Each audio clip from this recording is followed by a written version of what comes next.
Good morning, good afternoon, good evening, whatever time it may be when you are tuning in to this broadcast. I am your international award winning author, filmmaker, and empowerment specialist. And for this segment, MWRD Commissioner candidate Tennille M. Jackson. And I want to welcome you to another It's Not Politics, It's Principles. And this is a show that teaches you various concepts about the Green Party as well as just community issues in general. And so I wanted to come on because there have been some things that's going on in the news, especially if you reside in Cook County, which is in Chicago. This is something that is affecting you. And so I just wanted to kind of go into it and give you all some background information. And so as you all are coming on, please feel free to observe our three rules of protocol. Number one, say hello so that way I can speak back to you. Number two, like and share. And then number three, tag someone that you believe would benefit from this broadcast. And as I just said, those who would benefit specifically here would be those from the MWRD.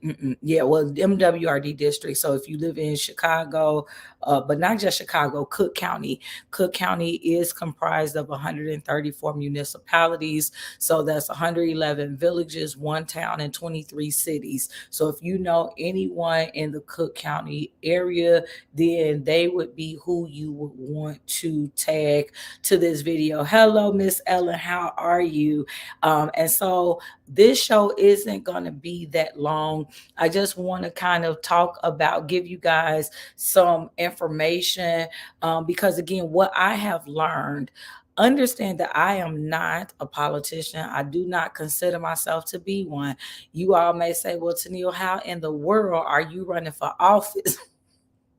How are you on the ballot? But you do not consider yourself to be a politician. And I can quickly answer that.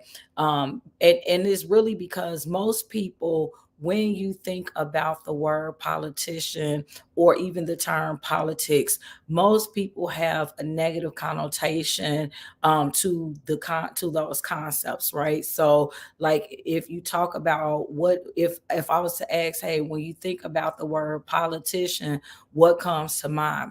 Most people would say liars. Most people would say windbags. Most people would think of scandal, corruption, so pretty much all types of negative activity and behavior.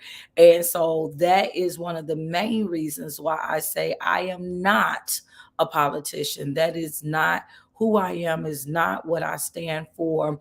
I am not about corruption. I'm not about, bringing down people. When I ran for office last year, one of the things that I did then, which is the same thing that I plan to do in this election, this upcoming candidacy and campaign, I will not smear the name of any of my opponents because for me, I feel like that is just a distraction slash deflection methodology, right? Like I feel like if you are running for office, it should not be where we get distracted, where your entire strategy is just to try to deflect what you are able or unable to do, when all you do is just like try to keep the focus on how bad your competitor is.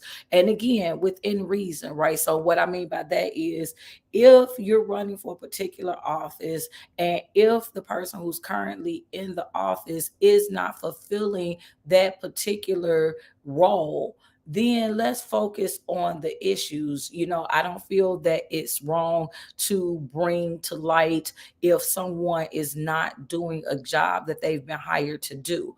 But when we go to mudslinging, when we go to making it personal, bringing in family issues, bringing in, like when we start doing things like that, personal issues, then I feel like now that kind of shows how desperate a person actually is. And so I believe to try to, in running for office and with anything, you should lead with integrity. And so that's one of the reasons why I say I am not a politician, because I do not want, when you think of my name, to be synonymous with scandal, synonymous with corruption, synonymous with liars, right?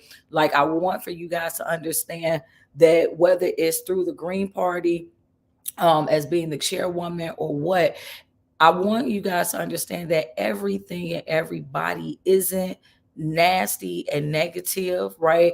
Like, there are some people who really do believe in doing what's best for the office. And for me, that's kind of what I'm about. Now, understand, again, when I say I'm not a politician, I'm not a person that has had lifelong experience in politics. And many people will probably try to use that against me. However, for me, I feel like that's actually a positive, because I'm bringing fresh energy, right? Like, I'm not somebody who's been caught up in all of this different stuff. And, well, you're never able to know what she's talking about or what she stands for. But like, when you look at what I've done in any other realm beyond the political one, you can see that I'm a person who has always expressed interest for the best of others, right?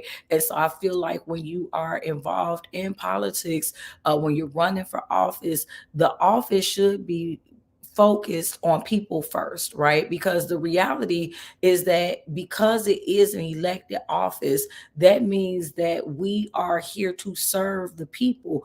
Our purpose is to be in office and to do what's best for those that we are serving. And so I like to think of myself as a public servant.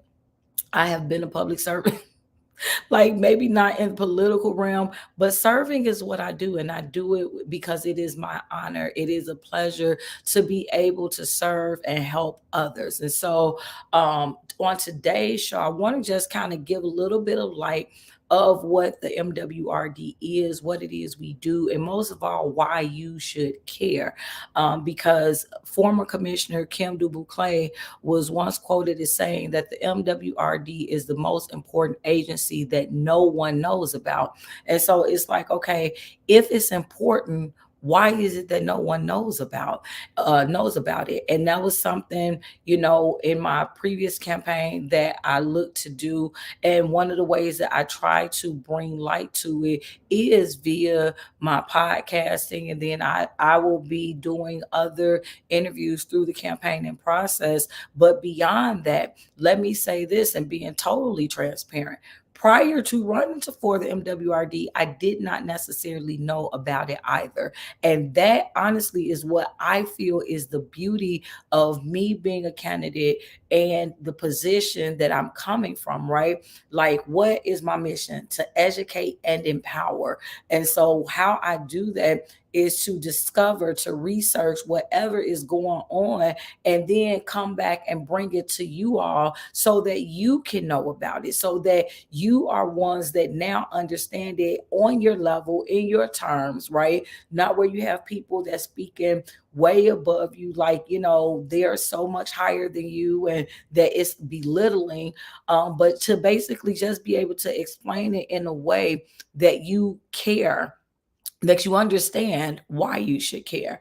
And so MWRD stands for Metropolitan Water Reclamation District, right? So this is something that has been around, especially in Greater Chicagoland area. It's been around for literally over 100 years. And so what the commissioners do, in short, what they have been historically known to do is to write policies and procedures that's going to help to protect the water environment.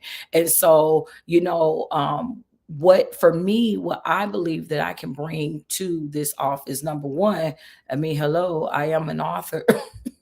Like, writing is my specialty. And then when you're talking about the water environment, doing things to protect the water environment, again, I say I am a member of the Green Party. And so Greens historically are known for caring about the environment and preserving all types of life. And so that's kind of what I look at this office as doing.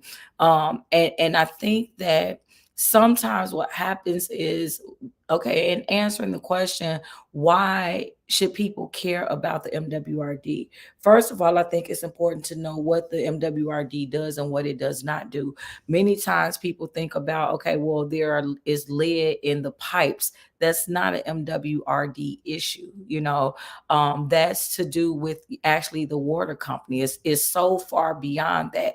There are things that the MWRD is able to do. Primarily, is helping you deal with storm water and wastewater, is treating that water clean, trying to keep it as clean as possible. What are some things that we can do to make sure that that happens? And again, if you're from Chicago or read Chicago history, some years back they reversed the flow of the Chicago River, right? So all of these things that we do or that have been done is for the purpose of trying to keep our main water supply, which is Lake Michigan, trying to keep it as clean as possible. And so when we come back in the new year in January, there will be some months that I dedicate simply to educating, or even if it's not specifically months, there will definitely be shows that I dedicate to talking about nothing but MWRD issues, right? So that you guys can get more understanding of what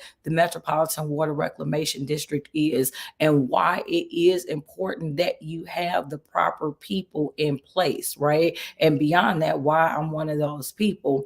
But I want to also just quickly bring up a story that happened here just about a week ago in Harvey, which is a south suburb of Chicago. And so, there was a situation that happened, and I really do want to look to getting more involved with this, or at least getting more information about it. And so it was covered by the ABC News. And so I'm gonna just bring up the headline, so you guys give me a quick minute. Hold on.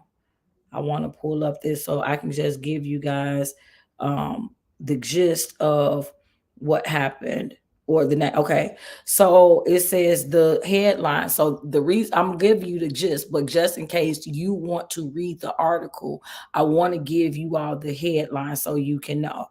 So it came from ABC 7 Chicago, and the headline is, officials say South Suburban Retention Ponds needed to stop flooding.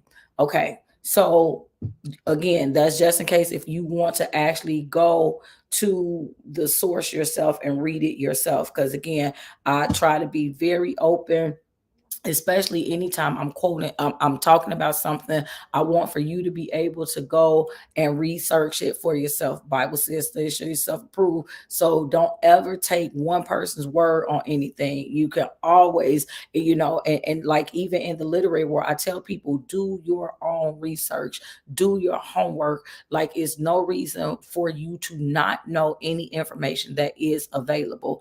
And so in either case, what happened, and again, this was last week, what ends up happening, again, keep in mind that the job of the MWRD, so the commissioners, whatever, the job is to make sure that that commissioners are doing whatever is possible to, within reason, to protect the water environment. So when you have all of these different floods going on, right? A lot of times the floods are happening in neighborhoods, I'm saying, because there are not, like, the sewers, it's not enough sewers, or not enough, ways to hold that water, so that way it doesn't end up leaking into your basements and things of that nature, right? And so theoretically, when you listen to this title, when you hear the fact that the MWRD is looking to basically create retention ponds, right? So the purpose of building a retention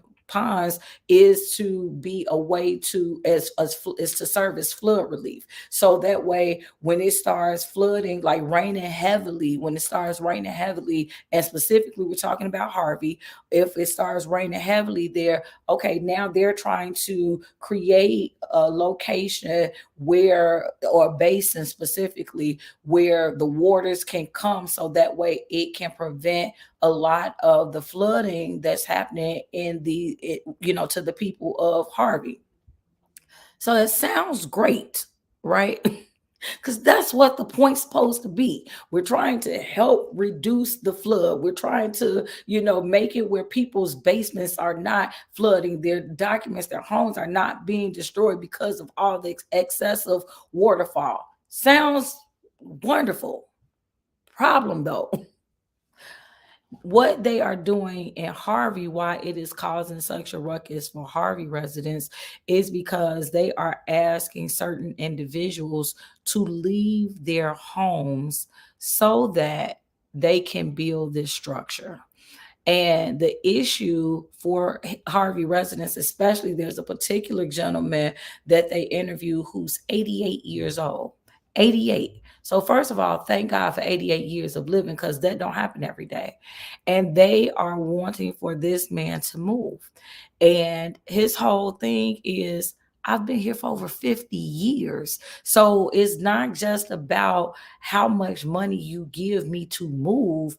This is my home.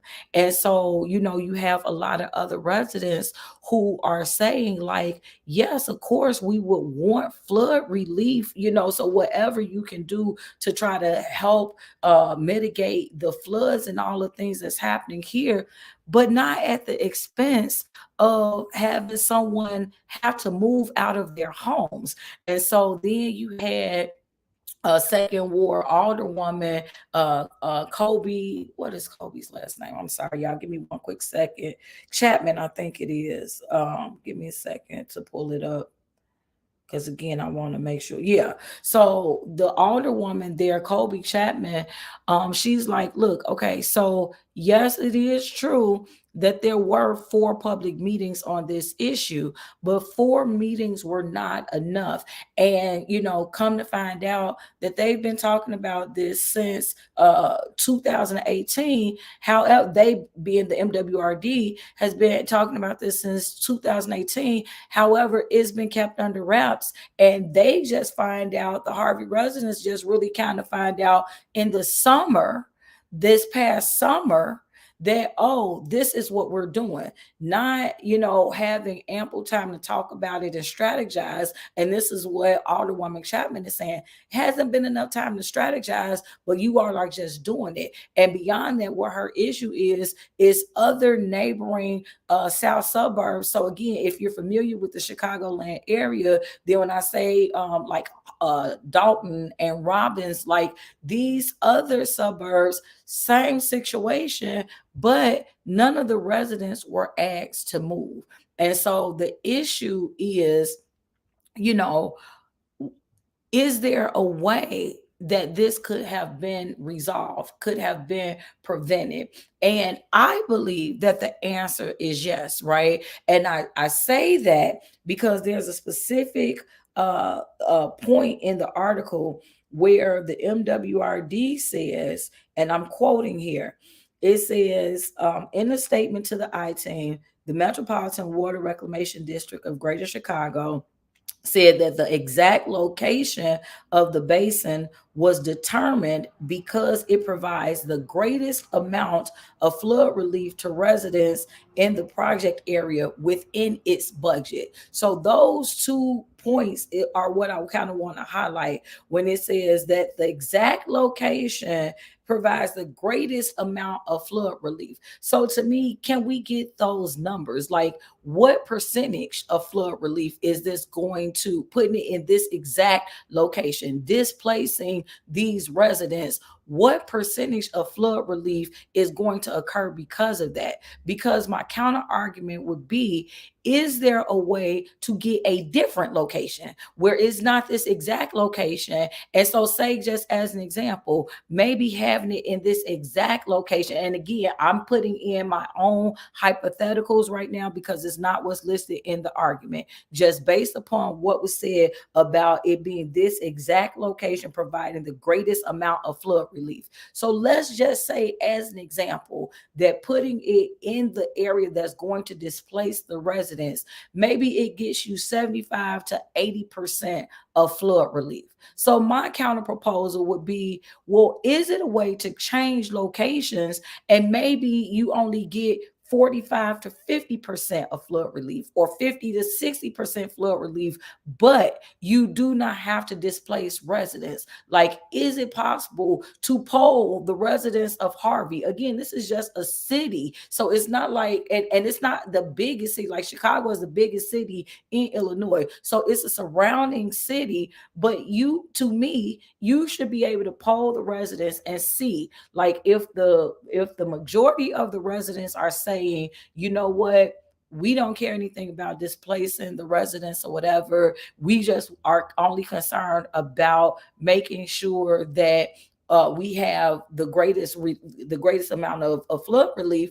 Then okay, but based upon what the article said, the residents are saying, we were not looking for people to be displaced. We were not, yes, we want flood relief, but not in exchange of people losing their homes. So that then gives me to think that if you ask the residents, like, okay, would y'all be okay with what do you prefer? 75% flood relief and displacing people, or 50% flood relief and they get to keep their homes, right? Like, the fact that it's being presented as an all or nothing situation, I feel to be problematic, right? And then the other part of the sentence that says it's the greatest amount of flood relief to residents in the project area within its budget. So to me, that then raises another question. Can we change the budget? Is there a way to get more money so that, because if the budget then is the issue, then what do we do to increase the budget? What do we do to change the budget? Because again, I say, my belief is that if you presented this to the residents of Harvey, they may, like, if I know, you know what, I either raise this money or I lose my home, you don't think that that might ignite? And I'm not saying in an ultimatum type of a way or an intimidation type of a way, but just we all adults being able to look and see what it is for what it is. Look, I care about my home, and maybe my neighbors don't want me to lose my home either. So you mean to tell me that it wouldn't be possible to work together to see, is there an alternate way of doing this that does not have to equate to people losing their homes? And so I feel like that there should be, and again, I understand that, hey, Tennille, you're not on the board of commissioners yet, but to me, that's one of the things that I would do, because the fact that this has been under wraps. Why has it been under wraps for 5 years? Is it that we could foresee that there would be this type of problem and we didn't want to give residents the opportunity to respond, react, and prepare? Because that's kind of the vibes that it gives. And y'all know me, I am not like a gossip columnist or journalist or whatever, but I'm just calling it out. I believe in calling a spade a spade. And so, like I say, that is just something that we need to think about. And that's one of the reasons why the MWRD is important and why you should care. See, unfortunately, most of the time we don't feel like issues are our problem until when they become our problem. And many times we are a reactive people as opposed to a proactive people. A lot of people will say they don't want to be involved in politics. Why? Because of the reasons that I just mentioned when I came on. Well, because I don't want to be a politician. I'm not, a corrupt person. I don't want to be involved in scandal. I'm not going to be lying to people. Okay, so just don't do those things. But that doesn't mean that your voice doesn't matter. That doesn't mean that you don't have the ability to affect change. And so many times, too many times, we wait until it's too late. We wait until the things are already done, until the laws are already passed before we really want to get involved. And my thing is, I just feel like that it's possible to change. You won't know until you try, right? There's a saying that says nothing beat a failure but a try. And so for me, one more time, I'm going to be running again. I have successfully been able to be placed on the ballot. And so, just to explain how that works, because I am a part of the Green Party, that means that we do not have primaries. So, when primaries happen come March 19th, 2024, you will not see my name on the ballot then. Why? Because there is a duopoly in the state of Illinois. You only have Republicans and Democrats. That's it. That's all that you have. So those two parties have their own ballot. So when you come in, and that's how come a lot of independents don't vote during the primaries, because again, it's more than just the Republican and the Democratic Party. You have the Green Party, you have the Libertarian Party, and there are other independent parties that are lesser well known as well, right? So if you belong to those parties, then come primaries, you're not voting because you don't. Well, I won't say you won't. Many independents do not vote during the primary election, because it's known that the primary election consists of Democratic and Republican ballots, right? And a lot of that are other things that we have to bring to the forefront, talking about ballot access, talking about ranked choice voting and different things like that, right? Like, why is it that it is set up where if you're an independent party, you have to get so many more signatures than your other counterparts, right? It's another show for another day, but just trying to explain to you guys what will happen moving forward. So in these next 3 months, what's going to happen? You're going to hear a lot of Democratic and Republican politics moving forward, because they are campaigning for this primary election. Because during this primary election, that is going to be determined by the members of their respective parties. They're going to get the opportunity to vote to say, hey, these are the people that we want to move forward to the general election November 5th, 2023. And it is at the November election that you will see my name listed as MWRD commissioner candidate, right? And so we have to get past the primaries to get more specific information as to what number you're going to be on a ballot, blah, blah, blah.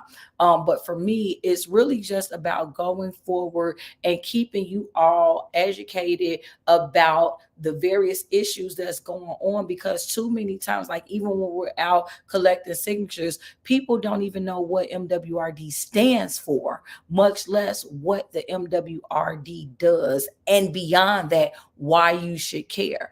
Guaranteed, if Harvey residents were polled, many of them probably had never heard of the MWRD or did not know what they did, because it is not one of those offices that's always on TV, right? Like here, all we've been hearing about, and I'm not I don't watch politics like that, but I watch them enough to know that, you turn on CNN, mostly everything you're going to hear about is about Trump and Biden, Trump and Biden. Everybody cares about the presidential election, as they should. But what I'm trying to say is that the office of the president is not the only office that you should care about. It is not the only office that affects you. And so you should educate yourself about what's going on, because otherwise, if you don't, you may wait until it's too late. And unfortunately, which is the case of the residents in Harvey, I'm not sure right now, because they're not reporting anything more, what the actions are, if they even have any recourse, or if all they can do is take the offer of what's being given to them by the MWRD officials or whatever. But again, if we educate ourselves, and I talked to you guys about this on Monday during Monday's show, the Self-Care Act, about the reaction to the storms, right? The fact that life is always dealing us some type of storm. And the two main reasons why people get thrown off by storms is because either A, they have unrealistic expectations, never thinking that the storm is going to hit them or affect them. And number two, they're ill prepared for when the storm does hit. So we have to understand that the only way that you can counter a storm is to be ready for it. And the only way that you can be ready for it is to educate yourself, to gird yourself up with knowledge, with connections, with resources, what have you. And so, too many times, we're just sitting by the wayside. We're waiting for somebody else to give us the news. And you have to understand that most of the time, by the time somebody is in a position to give you the news, it has already happened. And so we want to be able to become a more proactive people, become more proactive citizens. So whether you decide to actively run for office or not, there is still a way that you can get involved. And that's kind of what we do as the organization with the Green Party. Because we are independent, it is a lot harder right now. We are a grassroots organization, but my belief is that more people are naturally green than you know. It's just the fact that you don't know what the Green Party stands for. So you don't know that when your belief is in you support nonviolence or social justice, equal opportunities, when you support, diversity and gender equity and grassroots democracy and community-based economics and ecological wisdom, when these are the ways that you naturally think, you're already thinking green. And so the unfortunate part is because, again, especially in Illinois and many of the states around the country, it is a duopoly. Most people only know about red and blue. That's it. And so what I am endeavoring to do in both capacities as the chairwoman and the candidate is to really just increase our awareness, get more people to know about what it means to be green. So whether I make I've already made the ballot, but whether I win or not, right? So number one, making the ballot is its own victory because we are an independent party. But whether I win or not, getting the awareness raised about what it means to be green, because that's not just a Chicago thing. That's not just an Illinois thing. The Green Party is an international party, but we have to do a better job of getting people aware, being able to be in your face, lets you see what it is that we're out here doing, right? If you see people planting community gardens, that's a part of what it means to be green. When you see people supporting their community, trying to support you financially, community-based economics, that's what it means to be green. And one of the things that I like is the fact that we don't accept corporate contributions, right? Why is that? Because of the fact that we want our voice to remain our voice. And you all know, just from experience, whoever is writing the checks, that ends up being who controls the strings. And we want to be able to maintain our own voice. Right is right and wrong is wrong, no matter how much you try to pay to make it different. And so anyway, I just want to, because that's pretty much today, and I am going to be wrapping it up. But I want you guys to just be on the lookout, because, like I say, come 2024, there'll be other issues that we're going to be discussing on. It's not politics, it's principles, and this show is going to be going on even beyond. Because before I ran for office in 2022, I did a politics show. Tennille Talks Politics was the name of it, and so I'm always doing things because, again, as I learn, I'm bringing it to you all, because I believe that the reason why we don't do sometimes, not all the times, the reason why we don't do is because we don't know to do. But once you learn more, once you learn better, then you do better, right? And such has been the case with me defensively for these last 3 years. I've gotten a lot more involved, steadily educating myself every day. I don't know everything about everything, never will say I do.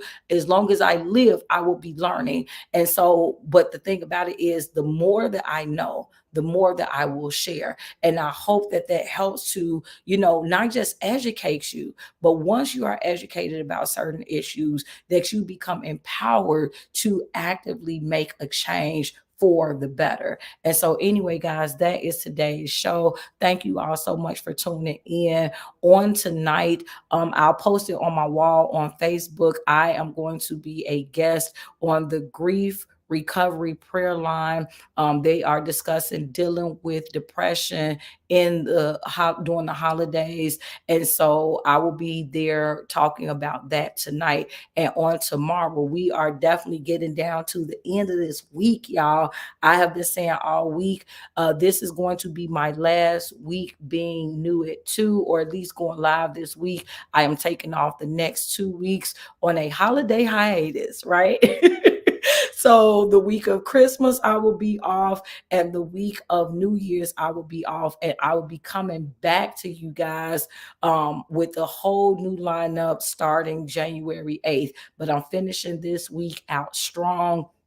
So make sure that you guys follow me. If you are not already, please connect with me across social media platforms, whether it be Facebook, Instagram, YouTube, LinkedIn, TikTok, what's left, X, which is formerly known as Twitter, or even Wisdom. You guys can find and follow me at my name is Tennille. And so finally, I want to make sure that you all are aware of our sponsorship opportunities. So let's just say that you have your own business or brand, product or service, and you are looking for more exposure, you can become a sponsor. We have packages, but we also have a la carte items. So our packages start for as low as $100, where your name or logo would be listed on one of our shows for the month. And then you will be mentioned as a sponsor at the beginning of the show and promoted as sponsor of the week on both Facebook and Instagram. At level 2, you get your name and logo listed on 2 of our promos, and you're mentioned at the top of 2 of our shows, and then you're promoted on Facebook, Instagram, LinkedIn, and you get a ticker feature for 2 shows. And then finally, for level 3, you get your name or logo listed for all 4 shows for that month. You're mentioned as a sponsor every show, and then you are promoted across all of my social media platforms. So Facebook, Instagram, LinkedIn, TikTok, and Twitter. And you get a 30-second promo / commercial, however you want to name it, as well as getting a 30-minute interview. And so again, you may want to think about that. And even if you're like, you know what, I may not be able to afford all of those things, we do a la carte items. So if you just want to have a 30-second commercial, if you just want to have the ticker feature, if you just want to be listed on the promos, we have those options available as well. And so if that is something that you are interested in, then be sure to reach out to me. You can always send an email to TennilleJackson@yahoo.com. But guys, I am so excited about what's coming in the new year. I'm not going to push the new year before we finish out the old year, because I definitely am looking forward to Christmas. But I encourage you all to make sure that you tune in to tomorrow's show, tomorrow's inspirational talk with Tennille, but it is Christmas edition. And so if you all have Christmas songs that you like, now y'all make sure it's like the traditional songs. Don't give me these new school Christmas songs, but I only do this once a year.